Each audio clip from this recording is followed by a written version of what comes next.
Good afternoon, dear friends and my dear students. Today we are discussing on the anticholinergic drugs in the pharmacology subjects. First of all, we are studying what is the anticholinergic drugs. Last lecture में हमने पढ़ा था cholinergic drugs क्या होती है या पैरासिम्पैथोमिमेटिक drugs क्या होती है। वे दवाइयाँ या वे ड्रग्स जो पैरासिम्पैथेटिक स्टिमुलेशन नर्व को स्टिमुलेट करती है या कोलिनर्जिक नर्व को स्टिमुलेट करती है उन्हें पैरासिम्पैथोमिमेटिक ड्रग्स कहते हैं। या वे दवाइयाँ जो पैरासिम्पैथेटिक एक्शन के कार्य को मिमिक करती है उन्हें हम पैरासिम्पैथोमिमेटिक ड्रग्स कहते हैं। इसी के साथ में आते हैं कोलिनर्जिक, वे दवाइयाँ जो कोलिनर्जिक नर्व के अनुसार कार्य करती है या नर्व को कोलिनर्जिक नर्व को स्टिमुलेट करती है उन्हें हम कोलिनर्जिक ड्रग्स कहते हैं।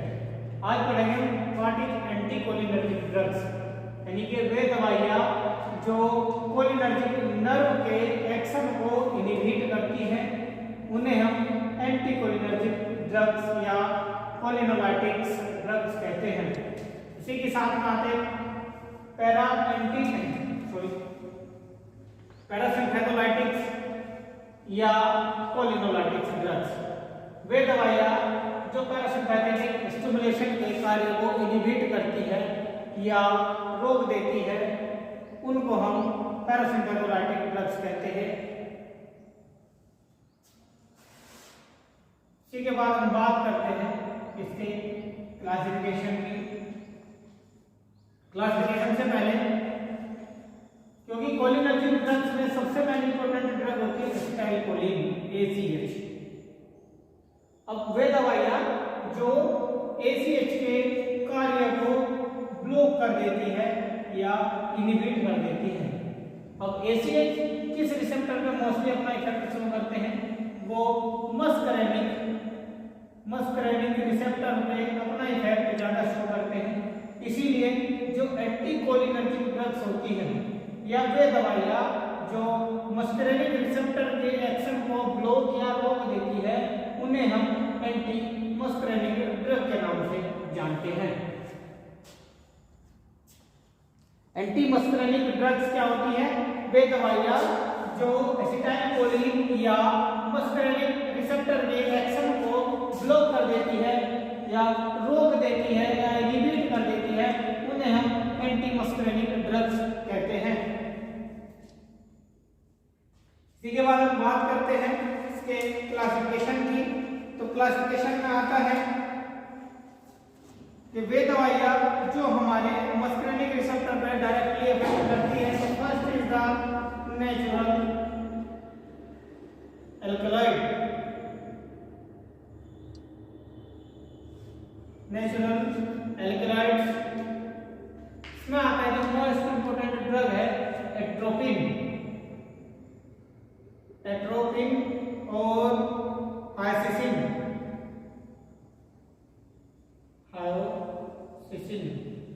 अब एट्रोपिन और हाइसिसिन हमें कहाँ से मिलता है? एट्रोपिन हमने पढ़ा था या हमें पता है कि जो एट्रोपा बेलेडोना नामक प्लांट होता है उसी से हमें एट्रोपिन केमिकल कंसल्टेंट प्राप्त होता है और जो हमारा एंटीकोलिनर्जिक एक्टिविटी में कार्य करता है। दूसरा होता है हाइसिसिन। हाइसिसिन होता है जिसको हम धतूरे के नाम से जानते हैं, हाइसिनस निगम के नाम से, जिससे हमें हाइसिन प्राप्त होता है। दूसरा इसमें कैटेगरी है सेमी सिंथेटिक एंटीकोलिनर्जिक ड्रग्स।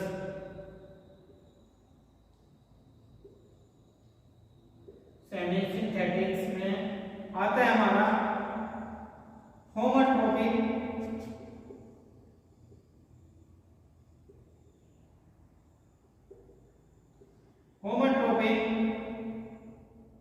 या हाइसिन ब्यूटाइल ब्रोमाइड।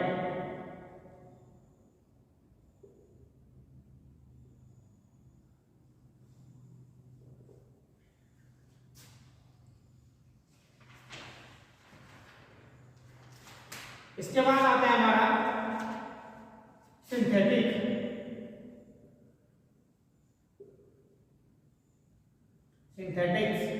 क्या सिंथेटिक्स जो हमारे नेचुरल एल्कलॉइड है उसमें आता है एट्रोपिन और हाइसिसिन।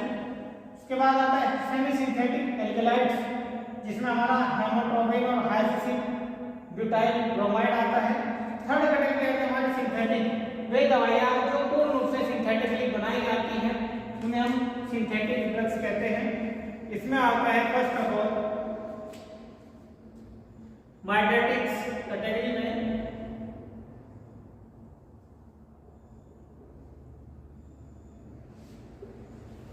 माइडेटिक्स कैटेगरी साइक्लोपेंटोलेट और ट्रोपिकामाइड, CYCLO साइक्लोपेंटोलेट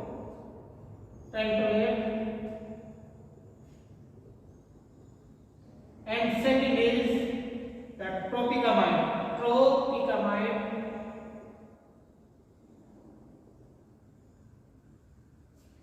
सेकेंड आता है, ये फर्स्ट कैटेगरी हमारी mydriatics. B is the anti secretory या एंटी स्पास्मोटिक्स।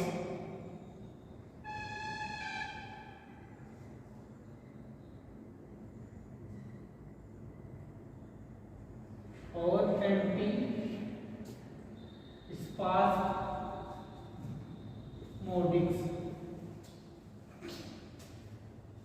एंटी सेक्रेटरी या एंटी स्पास्मोटिक्स क्या होते हैं? वे दवाइयाँ जो हमारे बॉडी में सिक्रेशन को कम करती है, वो चाहे किसी भी प्रकार का सिक्रेशन हो, उस सिक्रेशन को कम करती है, उन्हें हम एंटी सेक्रेटरी ड्रग्स कहते हैं।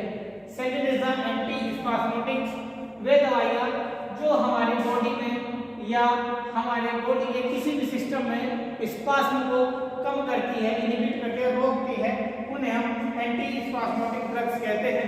अब इसी की एक फेमस ड्रग आती है हमारी, जिसको हम मोस्टली यूज करते हैं, आता है डाइसाइक्लोमिन।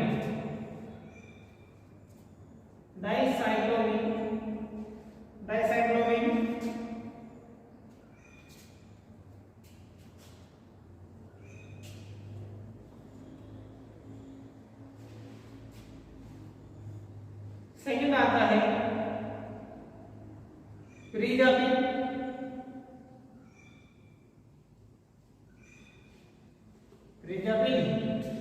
इसी की और साथ कैटेगरी में लगता है टेलिंजापिन,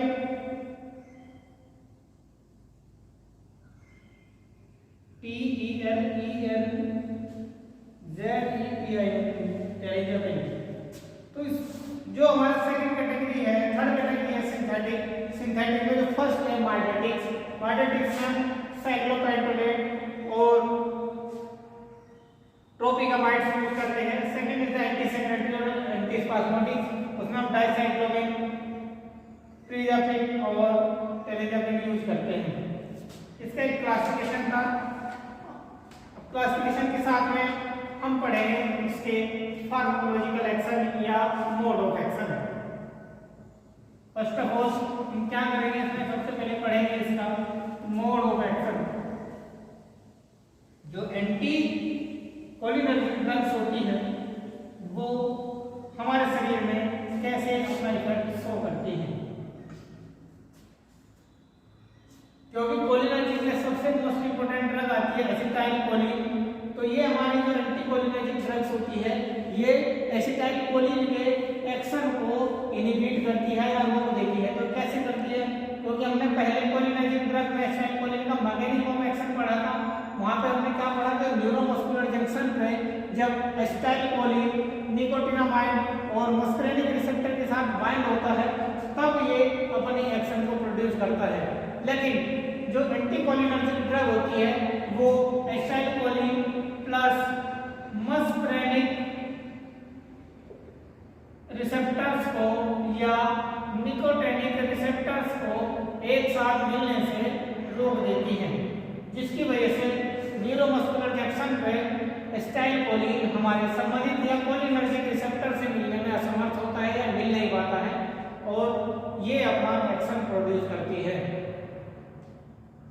ये ऐसा होता क्यों है? क्योंकि न्यूरोमस्कुलर जंक्शन पे जब हमारे निकोटिनामाइड या मस्करेनिक रिसेप्टर्स होते हैं, वो वहां पर मौजूद एंटीजेंस या एंटीबॉडीज जो प्रेजेंट होती है, वो एंटीबॉडीज हमारे एसिटाइलकोलिन को एक एंटीजन समझ के खाना शुरू कर देती है और जिसकी वजह से ये एसिटाइलकोलिन को मस्करेनिक या निकोटिनिक या कोलिनर्जिक रिसेप्टर से मिलने से रोकते हैं। इसके बाद हम बात करते हैं इसके फार्माकोलॉजिकल एक्शन की। तो हमने पढ़ा था जो फार्माकोलॉजिकल एक्शन एसिटाइलकोलिन के होते हैं ये सिक्रेशन को बढ़ाते हैं।